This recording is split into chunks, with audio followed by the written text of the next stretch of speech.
The NFL season, of course, is over, but we're never done talking about football, the good and the bad. Well, for years now, the league has put an emphasis on diversity, but it is still not where it should be.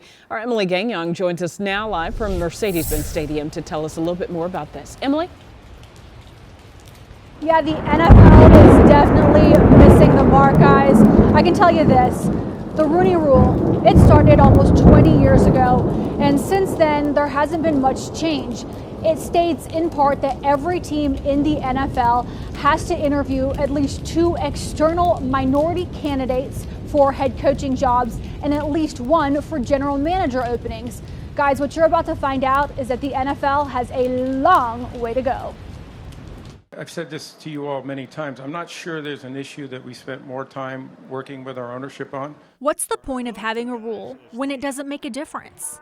The NFL came up with the Rooney Rule in 2003 when there were only 3 black head coaches in the NFL. We had the #1 defense in the NFL and there were 7 job openings. And I'm thinking, well, this has got to be the year. They've been talking about me for 4 or 5 years. One of these 7 is going to come through.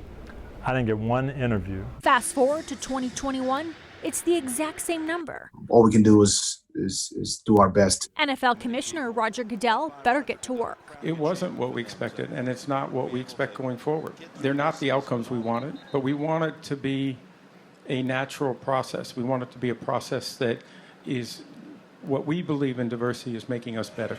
This offseason, there were 7 teams looking for a head coach. Only 1 African American was hired, David Culley by the Houston Texans.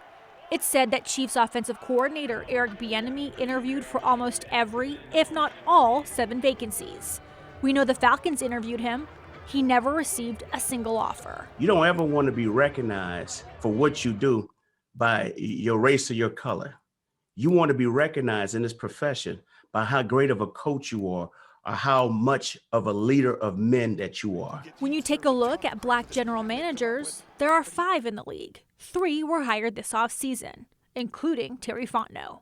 He's the first African-American GM in Falcons franchise history. You know, my son's 9 years old and he's going to be a GM. That's what he told me already. So I need to make sure I operate a certain way and I do things the right way. So he's going to have a great opportunity when it's his time.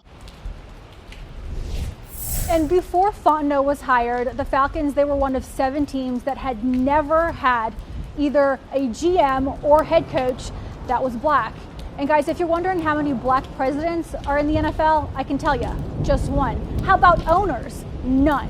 A lot has to change. Guys. All right. Thank you very much for that, Emily.